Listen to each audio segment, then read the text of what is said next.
I just want to highlight that in 2021, more than 59 Filipinos na po ang namamatay kada oras dahil po sa tobacco-related illnesses. Kabilang po dito ang cancer, tuberculosis, and stroke, different kinds of stroke. Now, with this, patuloy po ang Health Promotion Bureau sa mga educational campaigns po natin para po sa ating mga kababayan so that we prevent more deaths from the tobacco-related illnesses or tobacco-related causes. The illicit trade reduces the impact of price and tax increase and disregards packaging requirements, including in the mandated graphic health warnings. And uulitin po natin that we will be continuing our mandates for this to be pushed. And we firmly stand with our commitment to strengthen educational campaigns so that the tobacco-related illnesses can be prevented because this can be prevented. Gusto ko lamang po balikan yung suggestion po ni former Congressman Coco Nograles. In 2020, sir, the total annual economic cost of smoking-related illness was estimated at 404 billion pesos. Malaki po ang inilalabas natin ng gobyerno at ng ordinaryong Pilipino dahil po sa pagkakasakit na may kinalaman sa tobacco.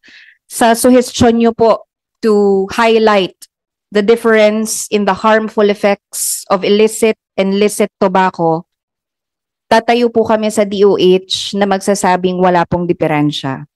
The use of licit and illicit tobacco and vapor products affects health. According to the World Health Organization, all forms of tobacco use are harmful and there is no safe level of exposure to tobacco. Ito man po ay legal o illegal, ito po ay masama sa kalusugan. Tatapusin ko na lamang po ang aming statement with this powerful thought. We always cry that we want a bagong Pilipinas, but in the agency, we say, walang bagong Pilipinas na amoy sigarilyo. At wala pong bagong Pilipinas na mataas ang nagkakasakit dahil sa vape at tobacco. Thank you, Mr. Chair. Thank you, Ms. Marasigan. I have a question. Do you have does DOH have any study on the impact of illicit trade versus our health outcomes? Have you already started? Because I remember during the first hearing, we were asking the DOH whether they have looked at this illicit trade and whether illicit trade is indeed already creating negative impact to our health outcomes. We are focused on cigarettes. And I agree with you completely that cigarettes, whether illicit or illicit, contributes negatively to our constituents' healthy health status. However, the illicit trade is still growing at a very fast pace right now. So I want to understand, how is it already impacting our health outcomes as a country? Mr. Chair, to answer your question, yes, we do have the study and the results of that study will be coming out this year. So we have already prepared and invested for that study so that we'll be able to give specific data so that our decisions here will be data-driven and science will also be our background. Now, for the illicit trade, to your question po na ano po ang direktang epekto po nito, this actually, the study also shows that we are expanding the access of Filipino people to tobacco products because of this illicit trade. Mas madali po nilang na-access, mas madali sa kanilang makabili because these are easily available in the market. Ito po yung iba't ibang mga produkto na nakikita din natin sa Pilipinas dahil mabilis po itong nakakapasok. And when it comes to vaping, the behavior of vaping and use of conventional tobacco, nakikita din po sa studies that the entry point of tobacco use is really vaping. So we also see the increase na pababa po ng pababa or pabata ng pabata ang gumagamit po ng tobacco, and the entry point is really e-cigarettes and vaping, Mr. Chair. Thank you for that. When we were discussing the sin tax law, it has twin objectives: revenue and health outcomes. We cannot disentangle this twin objective. It was very clear from the beginning. But what's happening right now, and I think this was also partly discussed during the sin tax law, was the potential rise of illicit trade. No? So, and with that rise in illicit trade, it will negate those twin outcomes, which is revenue and health outcomes. No?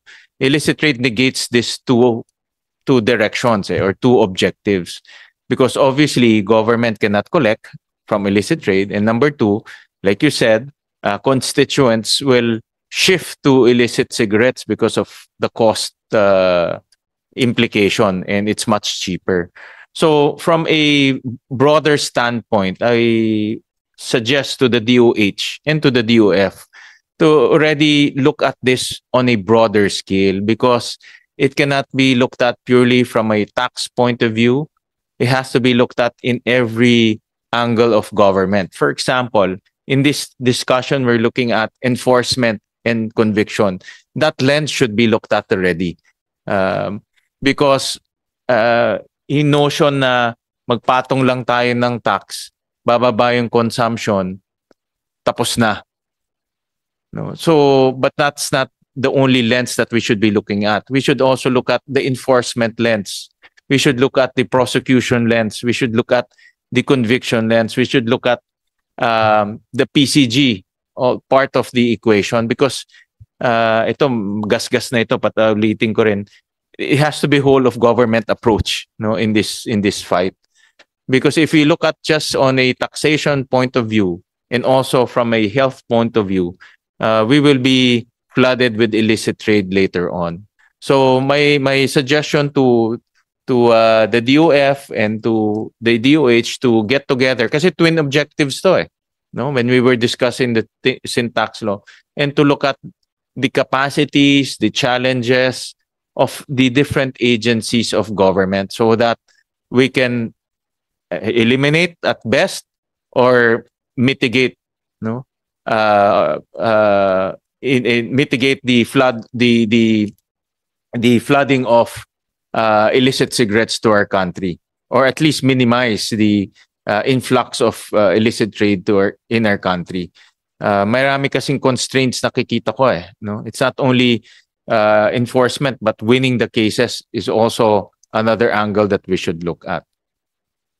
So wala pa kasing ganun na move right now. That's why I'm already sounding I think I said this during the first hearing, I'm sounding the alarm bells, because if we don't do any drastic changes, this illicit trade cigarettes will come in our market. Now it's at 20% already of the total cigarette sales. So before you know it, will climb to 30, 40, and it's going to be very difficult to control it at that point. So I'm as early as now, I'm sounding the alarm bells to the DOF and also to the DOH. Got that, Mr. Chair. But again, we are suggesting from the DOH side to continue strengthening the implementation of excise tax measures already enforced, since, Mr. Chair, we will go beyond taxation, but of course, yung ini-implement na po sana natin, sana po ma-enforce pa rin siya. Patuloy po natin siyang i-enforce, because that is the cheapest way, at least, to prevent our Filipino people to have an easy access to our tobacco and vape products, Mr. Chair.